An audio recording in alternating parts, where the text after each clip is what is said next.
Welcome back dear students. I hope all of you doing well. आज हम जो करने जा रहे हैं वो है linear equation in two variables. ये आपके मेंशन सिलेबस का एक पार्ट है ना, और ये बहुत ही इजी टॉपिक है। ओके देखिए इस जो चैप्टर है ना, इसको आप 3 पार्ट में बांट लीजिए। 3 टाइप के इसमें क्वेश्चन आते हैं। पहला क्या, आपको एक इक्वेशन दे देगा और बोलेगा सोल्व द इक्वेशन। एग्जांपल आप ले लो, a1x plus b1y equal to c1 और a2x plus b2y equal to c2। वो बोलेगा इसको सोल्व कर दो। अब वो इक्वेशन इजी भी पूछ सकता है, मॉडरेट भी पूछ सकता है, टफ भी पूछ सकता है, वो उनके ऊपर है। ठीक है, मतलब मैं आपको सिर्फ ये बता रहा हूँ कि इस टाइप का क्वेश्चन वो इसमें पूछते हैं। सिंपल एक इक्वेशन दे देंगे, किसी भी फॉर्मेट का इक्वेशन, ठीक है, उसको बोल देंगे सोल्व करो और आंसर बताओ। दूसरा वो दे देंगे वर्ड प्रॉब्लम। क्या देंगे? Word problem. ठीक है, दूसरा वो देंगे वर्ड प्रॉब्लम। और तीसरा जो होता है वो होता है consistent oblique inconsistent oblique graphical portion. वो यहाँ से क्वेश्चन पूछते हैं। तो इस तीनों में अगर मुझे आप रेट करने बोलोगे सबसे इंपॉर्टेंट कौन है, तो सबसे इंपॉर्टेंट आपका ये है। हाँ, लेकिन यहाँ पे पहुँचने के पहले आपको ये अच्छे से पता होना चाहिए। ठीक है, तो हम लोग बारी बारी से इसे करेंगे और अच्छे से करेंगे। ठीक है, चलिए बिल्कुल ही बेसिक से स्टार्ट करूँगा। जैसा कि आपको पता है मैं चीज़ें बहुत ही बेसिक से स्टार्ट करता हूँ और फिर ऊपर लेके जाता हूँ। तो सबसे पहले बात आती है linear equation in two variables की। Linear equation in two variables, तो सबसे पहले आप मुझे बताइए linear equation in two variable का स्टैंडर्ड फॉर्म क्या होता है। तो आप बोलोगे linear equation in two variables का स्टैंडर्ड फॉर्म क्या होता है, ये होता है। ये कह लो और ये कह लो, क्या है, बात सेम ही है।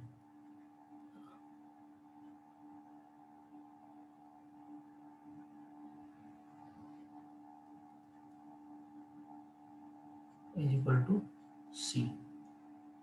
आप तो पहला कॉन्सेप्ट हमने क्या सीखा, linear equation in two variable का स्टैंडर्ड फॉर्म क्या होता है। या तो ये कह लीजिए या ये कह लीजिए ना।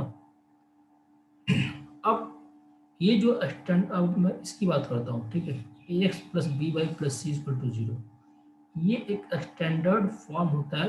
हम लोग बेसिकली इसी पर फोकस करेंगे। ठीक है, standard form of linear equation in two variable ये होता है हमारा। और ये क्या रिप्रेजेंट करता है, तो आप बोलोगे ये एक स्ट्रेट लाइन रिप्रेजेंट करता है। क्या रिप्रेजेंट करता है? Straight line. तो पहला क्वेश्चन आपसे अगर मैं पूछूं कि linear equation in two variable क्या रिप्रेजेंट करता है, तो आप बोलोगे ये स्ट्रेट लाइन रिप्रेजेंट करता है। ठीक है, अब थोड़ा और बात करते हैं इसके बारे में, है ना। वो मैं ये कहना चाह रहा हूँ कि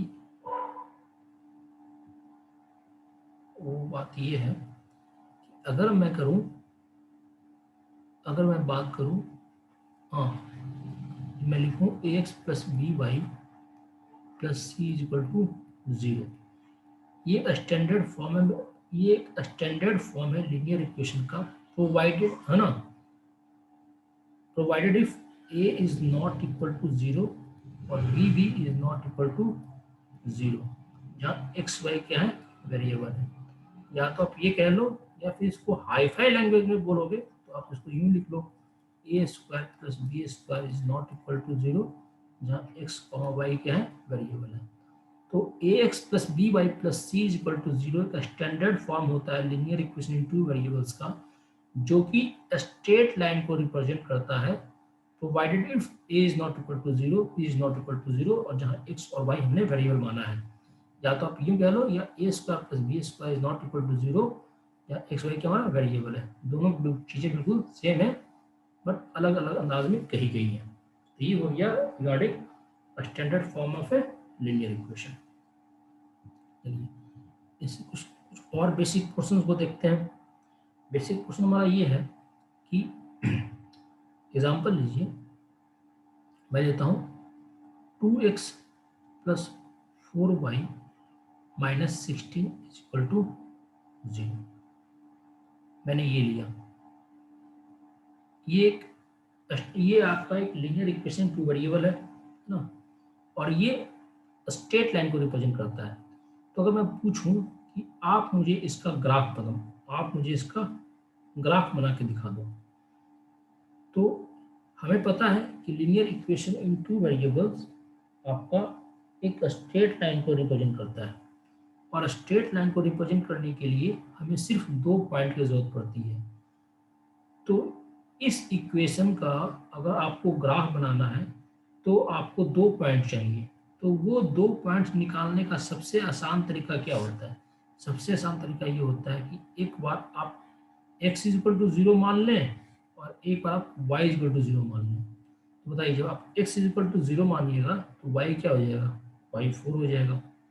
और जब आप y इक्वल टू 0 मानिएगा तो x क्या हो जाएगा? x आपका 8 हो जाएगा। तो अगर आप इसका ग्राफ बनाओगे तो ग्राफ इसका यूं बनेगा, है ना। ये हो गया 0 0 0 और 8, x 0 ये मान लीजिए, ये हो गया आपका, ये हो गया आपका, और गया y, so x 0 y 8 y 4, sorry ये मैं क्या बोल रहा हूँ, x equal to 0 y equal to 4, x equal to 0 y equal to 4, ये हो गया मेरा 0,4, x 8 y 0, मान लीजिए हमारा ये क्या है, ये है 8 और ये है 0। अब आप इन 2 पॉइंट्स को स्केल से मिला दीजिएगा और फिर इधर भी एक्सटेंड कर दीजिए और ये फिर इधर भी एक्सटेंड कर दीजिए। ये बन गया इस लीनियर इक्वेशन का ग्राफ। तो अब हमने क्या सीखा? हमने सीखा कि linear equation in two variables का अगर ग्राफ प्लॉट करना है तो कैसे प्लॉट करते हैं। I repeat, linear equation in two variable का जो ग्राफ होता है वो एक स्ट्रेट लाइन होता है, और स्ट्रेट लाइन का अगर आपको ग्राफ पेपर पे प्लॉट करना है तो आपको सिर्फ 2 पॉइंट्स की जरूरत पड़ती है। वो 2 पॉइंट निकालने का सबसे आसान तरीका जो होता है वो ये होता है ना, एक बार x इक्वल टू 0 मान लें, एक बार y इक्वल टू 0 मान लें, और उसको स्केल से आप ज्वाइन कर दें और फिर उसको आगे पीछे एक्सटेंड कर दें। तो इस तरीके से आपका जो है ग्राफ मिल जाएगा। ठीक है, आपका ग्राफ मिल जाएगा। अब यहाँ पे एक चीज समझें, ये भी बहुत इंपॉर्टेंट है। ओके देखिए, अब मैं बोलूं इस लाइन पे जितने पॉइंट्स होंगे, इस लाइन पे जितने पॉइंट्स होंगे वो सारे पॉइंट्स इसके सॉल्यूशन कहलाएंगे। मैं क्या बोल रहा हूँ आप ये समझिए। अगर सपोज करो मैंने यहाँ पे एक पॉइंट लिया, यहाँ पे मैंने एक पॉइंट लिया, उस पॉइंट का x कोऑर्डिनेट क्या हमें पता नहीं, y मान लो कि है, y मान लो है वो मेरा कुछ भी ले लो आप, y लो y आप 8 ले लो, है ना, y इक्वल टू आप 8 ले लो, y इक्वल टू आपने 8 ले लिया। ठीक है, सपोज करो इस लाइन पे मैंने एक पॉइंट लिया जिसका x कोऑर्डिनेट मुझे पता नहीं और y हमारा 8 है, और मैं पूछूंगा बताओ इस x की वैल्यू क्या होगी। तो ये चीज़ें आपके कोऑर्डिनेट में भी काम देगी, है ना। इस x की वैल्यू क्या होगी, तो आप क्या करोगे, क्योंकि ये जो पॉइंट है इस लाइन पे लाई कर रहा है, तो ये जो पॉइंट है ना इस लाइन के इक्वेशन को जरूर सेटिस्फाई करेगा। तो हम क्या करेंगे, 2x प्लस 4 इंटू 8 कर देंगे माइनस 16 इक्वल टू 0। तो 32 में से 16 गया, 16 minus 16 x equal to minus 8, x equal to जाएगा माइनस 8, है ना, माइनस 8। हाँ, तो हम बोलेंगे x क्या हो गया मेरा, माइनस 8 हो गया, x क्या हो गया, माइनस 8 हो गया।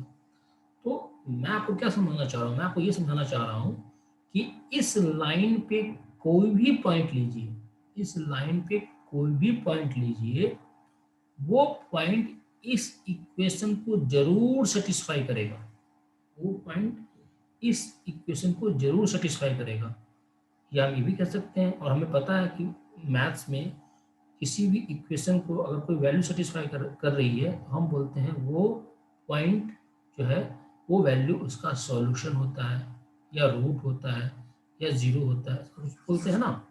तो ध्यान रहे, अगर मैंने इस इक्वेशन का ग्राफ बनाया जो कि स्ट्रेट लाइन मिला, तो इस स्ट्रेट लाइन पे lying all points will satisfy this equation. अब सपोज करो मैं यहाँ पे कोई पॉइंट ले लूँ, मुझे x मान लो इसका है 16, तो आप पूछ दो y क्या होगा। तो मैं क्या करूँगा, मुझे पता है ये पॉइंट जो है इस लाइन पे लाई कर रहा है, तो इसका साफ और साफ मतलब है कि ये जो पॉइंट है इस इक्वेशन को सेटिस्फाई करेगा। मैं इसमें वैल्यू पुट कर दूंगा और मेरा y निकल जाएगा। तो जो मैं आपको ये बात समझा रहा हूँ, ये काफ़ी इंपॉर्टेंट बात है जो कि आपको कोऑर्डिनेट ज्योमेट्री में काफ़ी काम आएगा, जो कि आपके सिलेबस में भी है। ध्यान रखिएगा, एक स्ट्रेट लाइन का आप एक लीनियर इक्वेशन टू वेरिएबल्स का जब ग्राफ प्लॉट करते हैं तो एक आपको स्ट्रेट लाइन मिलता है, और उस स्ट्रेट लाइन पे lying all the points will satisfy the given equation. ठीक है, क्लियर है। अब आगे बढ़ते हैं।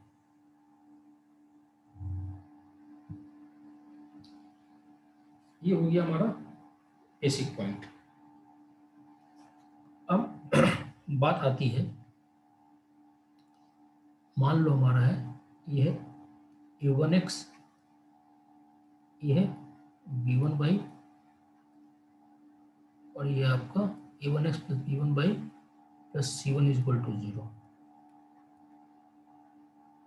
और ये आपका a2x plus b2 plus c2 is equal to 0। ये हो गया मेरा। ओके, ये हमारा फंडा है, ये तो एक दे रखा है। अब ये बताओ, ये जो है ये एक लाइन को रिप्रेजेंट करेगा और ये दूसरे लाइन को रिप्रेजेंट करेगा, है कि नहीं। ये जो है एक लाइन को रिप्रेजेंट करेगा क्योंकि ये लीनियर इक्वेशन टू वेरिएबल्स है, और ये जो है दूसरे लाइन को रिप्रेजेंट करेगा क्योंकि ये हमें पता है कि लीनियर इक्वेशन, कोई भी लीनियर इक्वेशन टू वेरिएबल एक लाइन को रिप्रेजेंट करता है। तो ये जो इक्वेशन है इस लाइन को रिप्रेजेंट कर रहा है, ये जो इक्वेशन है वो इस लाइन को रिप्रेजेंट कर रहा है। अब इसमें हम कुछ कुछ बारी बारी से कुछ कुछ कंडीशंस देखते चलेंगे और उसको सीखते चलेंगे। ठीक है, ये बहुत ही इंपॉर्टेंट कॉन्सेप्ट है ना। ये आपके कोऑर्डिनेट ज्योमेट्री में भी काम आएगा, मैट्रिसेस एंड डिटरमिनेंट में भी काम आएगा। ये बहुत ही ज़्यादा इंपॉर्टेंट कॉन्सेप्ट है, तो इसको हम काफ़ी अच्छे से सीखेंगे, है ना। तो मैं क्या बोल रहा हूँ, ये दो इक्वेशन दे रखा है, एक इक्वेशन ये, एक इक्वेशन ये। देखिए, जब भी आपसे linear equation in two variables पूछेगा का क्वेश्चन, तो उसमें दो इक्वेशन जरूर दे रखी होंगी। क्यों, आपको भी पता होना चाहिए, छोटा सा कॉन्सेप्ट आप लोगों को पता होगा। सपोज करो आपको कोई सिस्टम ऑफ इक्वेशन सोल्व करने बोला है जिसमें कि दो वेरिएबल्स हैं। अगर आपको उन दोनों वेरिएबल्स की वैल्यू निकालनी है, in how many equation would you need to.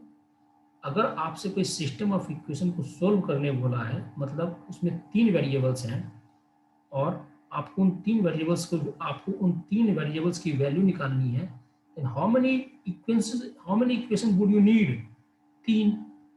Similarly अगर आपसे कोई सिस्टम ऑफ इक्वेशन जिसमें कि चार वेरिएबल हैं और उन चार वेरिएबल्स की वैल्यू निकालनी है, how many equation would you need, तो आप बोलोगे चार। तो इसको मैं अगर जनरलाइज कर दूं तो मैं ये बोलूं, अगर आपको एक सिस्टम ऑफ इक्वेशन जिसमें कि n वेरिएबल्स हैं और उन सारे वेरिएबल्स की वैल्यू निकालनी है, then how many equation would you need, तो आप बोलोगे n इक्वेशन। तो यहाँ पे linear equation in two variables है, मुझे दोनों वेरिएबल्स की वैल्यू निकालनी है, then how many equations would we need, तो आप बोलोगे दो। इसीलिए linear equation in two variables में जो इक्वेशन दी रही होगी वो दो इक्वेशन दी रही होगी। दो इक्वेशन क्यों देते हैं ये मैंने आपको बता दिया। ठीक है, अब बात करते हैं इसके नेचर की, है ना। अब बात करते हैं इसके नेचर की, कैसे इसके सॉल्यूशन, कब इसका सॉल्यूशन कैसा होता है और उसके कुछ टर्म्स एंड कंडीशंस क्या होते हैं, हम उसकी बात करते हैं। ठीक है, तो केस वन, है ना, हम करते हैं बात केस वन की। केस वन की वो दो लाइनें हैं, तो दो लाइनें क्या हो सकती हैं, दो लाइनें क्या हो सकती है, जब L1 and L2 intersect, L1 and L2 intersect, जब दो लाइनें हैं तो क्या हो सकती है, दो लाइनें एक दूसरे को कट कर दें, या फिर पैरेलल हो जाए, या फिर ओवरलैप हो जाए। इस तीन के अलावा तो और कोई कंडीशन होगा नहीं। दो लाइनें जब हैं तो ये तीन कंडीशन बनती है ना, या तो इंटरसेक्ट कर दे, या पैरेलल हो जाए, या ओवरलैप कर जाए। तो बेसिकली हम इन्हीं तीन कंडीशन को बारी बारी से हम लोग सीखते हैं। ठीक है, इन तीनों कंडीशन को हम लोग बारी बारी से डिस्कस करते हैं। तो पहला कंडीशन क्या है कि जब L1 एंड L2 इंटरसेक्ट करेगा, L1 एंड L2 इंटरसेक्ट करेगा, तो इसमें बहुत सारी चीज़ें होती हैं, उसको हम वन बाय वन नोट करते चलेंगे और सीखते चलेंगे। ठीक है, तो इसमें जो पहला पॉइंट है वो ये है, नोट कीजिएगा।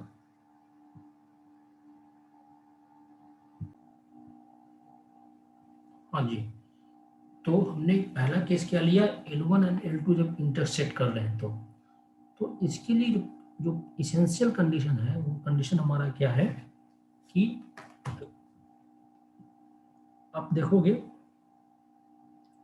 A1 upon A2 is not equal to B1 upon B2, this is the condition.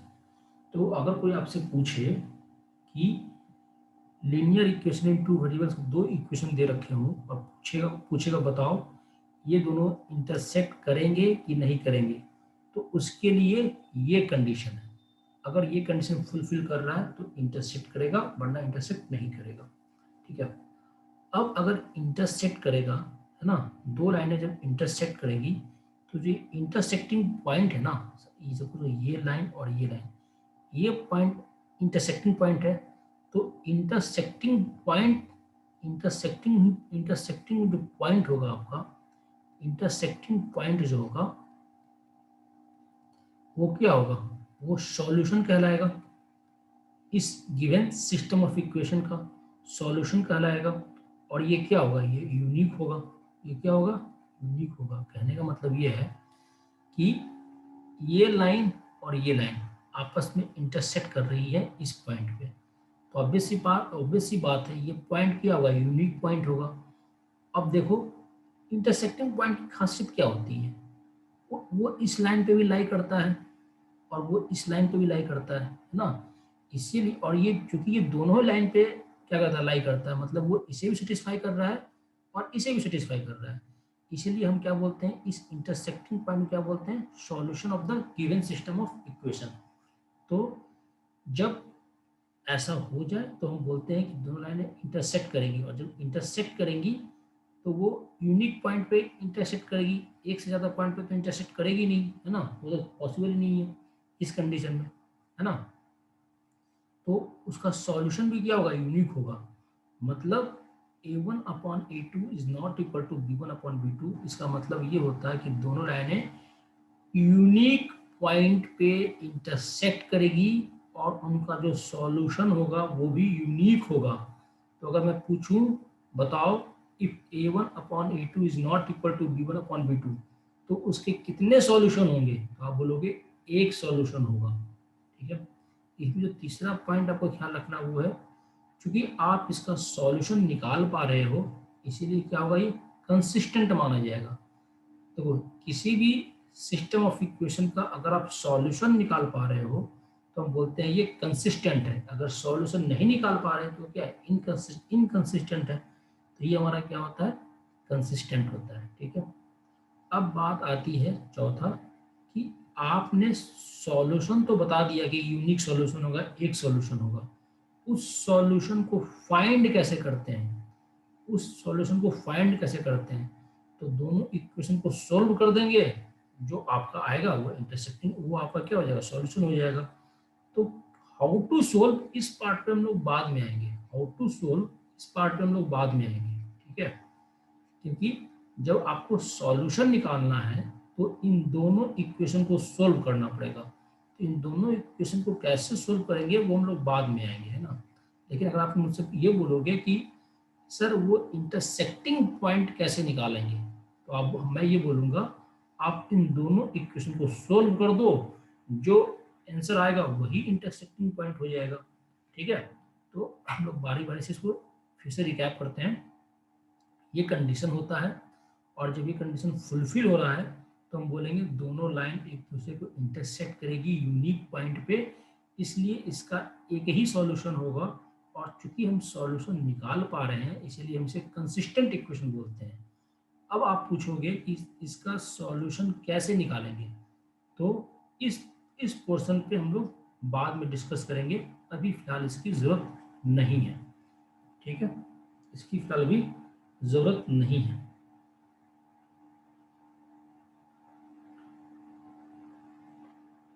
हाँ, अब बात करते हैं इसके, एक मैं आपको एग्जांपल दे देता हूँ इसका, है ना। एक मैं आपको एग्जांपल देता हूँ इसका। सपोज कीजिए मैंने एग्जांपल दिया 2x plus 3y is equal to 7 और 6x plus 5y is equal to 11।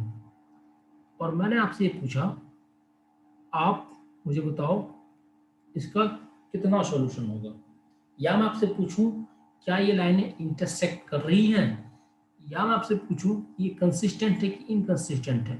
तो ये मैं बेसिकली एक ही चीज़ पूछ रहा हूँ लेकिन डिफरेंट डिफरेंट तरीके से पूछ रहा हूँ, ठीक है। तो आप देखो सबसे पहले A1 अपॉन, है ना, अगर मैं बोलूँ A1 अपॉन A2, अच्छा पहली बात तो कि हमारा इक्वेशन ये दे रखा है ना, इक्वेशन ये दे रखा है। तो 7 को अगर मैं इस साइड भी ले आऊँ, जो कि हमने अपना स्टैंडर्ड फॉर्म जो रखा था उसमें C को इधर रखा था, तो आप इधर भी ले आओगे तो कोई दिक्कत नहीं है। अगर आप इसे ऐसे कन्वर्ट कर दो ना, अगर आप इसे ऐसे कन्वर्ट कर दो 6x plus 5y minus 11 equal to 0, ऐसे कन्वर्ट कर दो, तो इससे भी इन दोनों में कोई फर्क नहीं है ना, क्योंकि हमें अल्टीमेटली हमारा जो कंसर्न है वो है A1 अपॉन A2 और B1 अपॉन B2 से। तो C1 अगर प्लस माइनस में भी रहेगा तो उससे कोई फर्क पड़ेगा नहीं, ठीक है। इन दोनों फर्क यही है ना कि आप 7 इधर है तो पॉजिटिव है, इधर है तो नेगेटिव है, और तो कोई फर्क है नहीं, बट हमें इसकी फिलहाल कोई जरूरत है नहीं, ठीक है। तो मैं सबसे पहले निकालूंगा A1 अपॉन A2, 2 अपॉन 6, क्या ये बराबर है 3 अपॉन 5? तो आप बोलोगे बिल्कुल नहीं। तो मतलब A1 upon A2 is not equal to B1 upon B2। तो हम क्या क्या कह सकते हैं, हम कह सकते हैं कि ये लाइनें इंटरसेक्ट करेगी एक दूसरे को यूनिक पॉइंट पे, यूनिक पॉइंट पे इंटरसेक्ट करेगी, इसलिए इसका सॉल्यूशन भी क्या होगा, यूनिक होगा, यूनिक सॉल्यूशन होगा। क्योंकि आप इसका सॉल्यूशन निकाल पा रहे हो तो इसे हम क्या बोलेंगे, इसे हम बोलेंगे कंसिस्टेंट बोलेंगे, ठीक है। अब बोलोगे कि जो सॉल्यूशन तो आपने बोला कि यूनिक सॉल्यूशन होगा, लेकिन वो यूनिक सॉल्यूशन होगा क्या, वो यूनिक सॉल्यूशन होगा क्या? तो मैंने क्या बोला था, इसे सोल्व करेंगे, सोल्व करने के बाद जो आंसर आएगा वही इंटरसेक्टिंग पॉइंट हो जाएगा। तो अगर सपोज करो मैं आपसे ये इक्वेशन देता और मैं पूछता बताओ इसका इंटरसेक्टिंग पॉइंट क्या है, तो अगर मैं बोलूँ कि इंटरसेक्टिंग पॉइंट है, अगर मैं आपसे यूँ ना बोलूँ कि आप इसका सॉल्यूशन निकालो, अगर मैं आपसे देखो सपोज करो अगर मैं आपको ऐसे कंफ्यूज करूँ, मैं आपको ये दे दूँ, दो इक्वेशन दे दूँ और बोलूँ कि ये चूंकि ये दोनों लीनियर इक्वेशन टू वेरिएबल्स है, ये दोनों ही स्ट्रेट लाइन को रिप्रेजेंट कर रहे हैं, तो आप मुझे इसका इंटरसेक्टिंग पॉइंट बता दो। तो इंटरसेक्टिंग पॉइंट मतलब क्या, जिस पॉइंट पे एक दूसरे को कट कर रहे हैं, जिस पॉइंट पे एक दूसरे को कट करेंगे वो पॉइंट इसे भी सेटिस्फाई करेगा और इसे भी सेटिस्फाई करेगा। मतलब इनडायरेक्टली वो आपसे सॉल्यूशन ही पूछ रहा है। अब सॉल्यूशन पूछ रहा है मतलब इसको सोल्व कर देंगे और आंसर आ जाएगा। अब इस लीनियर इक्वेशन टू वेरिएबल्स को सोल्व करने के हजारों तरीके हैं, तो आप किसी भी तरीके से सोल्व करो आंसर आपका वही आएगा। चलो इस क्वेश्चन को मैं सोल्व भी कर दे रहा हूँ, है ना। तो 2x plus 3y is equal to 7 है, और 6x plus 5y is equal to 11 है। मैंने इसको 3 से मल्टीप्लाई कर दिया तो ये क्या हो जाएगा, ये 6x हो जाएगा, 6x plus 9y is equal to 21। ये हो गया 6x plus 5y is equal to 11। मैं सेपरेट कर दूंगा तो क्या हो जाएगा 4y इज इक्वल टू 10। तो y में कितना हो गया 2.5। अगर y में 2.5 है तो y की वैल्यू मैं यहाँ पुट कर दूंगा। अब 2.7 कितना हो जाएगा आपका, माइनस ये हो जाएगा 0.5, 0.5/2 ये बटे 4, मतलब y हो गया आपका 2.5 और आपका x जो हो गया वो हो गया 1/4, 1/4 बोले तो 0.25। तो इस दो लाइन, अगर मैं पूछूं कि इस दो लाइन का इंटरसेक्टिंग पॉइंट क्या है, ये है। मैं पूछूं इस लाइन का इस सिस्टम ऑफ इक्वेशन का सॉल्यूशन क्या है, तो आप क्या बोलोगे, आप बोलोगे 2.5 और आपका 2.5 और आपका 1/-1/4 है ना, -1/4 ये जगह माइनस में जाएगा ना ये, ठीक है। ये इसका सॉल्यूशन हो गया। और इसका ग्राफिकल रिप्रेजेंटेशन आप देखोगे, अगर आप इसका ग्राफिकल रिप्रेजेंटेशन देखोगे, ये देख लो आप पहले इसका ग्राफ बनाओ, 2x plus 3y is equal to 7। तो ये बताओ इसका ग्राफ अगर मैं बनाऊंगा तो y is equal to 0 put करूंगा तो x कितना हो जाएगा, x हो जाएगा मेरा 7/2 है ना, x 7/2 मतलब 3.5। y 0 ये कहीं यहाँ पे कहीं आएगा, यहाँ पे ये पॉइंट हो गया मेरा कितना 3.5 और ये हो गया क्या 0। अगर मैं फिर इस बारी x0 पुट करूँ, x0 पुट करूँ तो y कितना हो जाएगा मेरा 7/3, y कितना हो जाएगा 7/3, y हो जाएगा मेरा 7/3। तो वो कहीं x इज इक्वल टू 0, 7/3 मतलब 2, भाई यहाँ कहीं रख लेता हूँ। तो आपका जो ग्राफ बनेगा इस इक्वेशन का वो ग्राफ बन जाएगा ऐसा। बिल्कुल कॉन्सेप्चुअली समझते चलिएगा, कोई दिक्कत नहीं हुई। ये आपके क्वाड्रेटिक में बहुत कम आएगा। अब हम इस इक्वेशन की बात करते हैं। चलो ये मैं मान लेता हूँ ये मेरा लाइन क्या है L1 है, जिसका इक्वेशन क्या है, जिसका इक्वेशन आपका ये है। अब अगर मैं लाइन इसका मैं बनाऊँ तो बताओ ये क्या हो जाएगा, अगर मैं y0 पुट कर दूँ x कितना हो जाएगा 11/6, x क्या हो जाएगा मेरा 11/6, y is equal to 0, y is equal to 0 तो x मेरा कितना रहा 11/6, x 11/6, x 11/6 तो ये यहाँ पे कहीं पे आएगा, यहाँ पे कहीं पे आएगा क्योंकि ये 2 से कम है तो यहाँ कहीं मान लीजिए इस पॉइंट को मान लीजिए 11/6, 0, ठीक है। अब x को पुट कर दीजिए तो y मेरा क्या हो जाएगा, y मेरा हो जाएगा आपका 11/5, 2 से समथिंग ऊपर है ना, तो ये यहाँ कहीं मान लीजिए, यहाँ कहीं मान लीजिए है ना, यहाँ कहीं मान लीजिए। ये आपका पॉइंट क्या था यार, ये पॉइंट था आपका x0 है ना, ये आपका था, ये था आपका 0,7/3। और अब ये पॉइंट जो है आपका, ये पॉइंट क्या है आपका 5/11, यहाँ पे कहीं इससे है ना ऐसा कहीं आएगा, ठीक है। तो 11/5 मान लीजिए है ना, तो आप इसका ग्राफ प्लॉट करेंगे तो ऐसा कुछ आएगा, ऐसा कुछ आएगा, ठीक है। ये जो इंटरसेक्टिंग पॉइंट है, ये जो इंटरसेक्टिंग पॉइंट है ना, तो ये इंटरसेक्टिंग पॉइंट क्या बन गया, इसका सॉल्यूशन बन जाएगा। तो हमें साफ साफ दिख रहा है कि ये दो लाइन है, एक दूसरे क्या कर रही है, एक यूनिक पॉइंट पे इंटरसेक्ट कर रही है, और जो यूनिक पॉइंट पे इंटरसेक्ट कर रही है वो इंटरसेक्टिंग पॉइंट ही क्या कहेगा, सॉल्यूशन कहलाएगा। और ये सॉल्यूशन निकलता कैसे है, आप किसी भी तरीके से इस इक्वेशन को सोल्व कर दो है ना, जो आंसर आएगा वही क्या हो जाएगा, सॉल्यूशन हो जाएगा। तो आई थिंक आप लोगों को केस 1 बिल्कुल क्लियर है, इसमें कोई डाउट नहीं होना चाहिए। तो ये कंडीशन आपको याद होना चाहिए कि किस कंडीशन में क्या होता है। तो ध्यान रहे A1/A2 is not equal to B1/B2। तो सॉल्यूशन कंसिस्ट, तो आपका उसको कंसिस्टेंट बोलते हैं क्योंकि आप सॉल्यूशन निकाल पा रहे हैं। सॉल्यूशन कितना होगा, एक सॉल्यूशन होगा, यूनिक सॉल्यूशन होगा। और ये आपका लाइन क्या होगी, इंटरसेक्टिंग लाइन होगी। अगर कोई पूछेगा इंटरसेक्टिंग पॉइंट क्या होगा, मतलब वो आपसे सॉल्यूशन पूछ रहा है। सॉल्यूशन कैसे निकालोगे, इसको सोल्व करके। इसको सोल्व करने के हजारों तरीके होते हैं, आप कोई भी तरीका निकाल के आप इसको सोल्व कर सकते हो।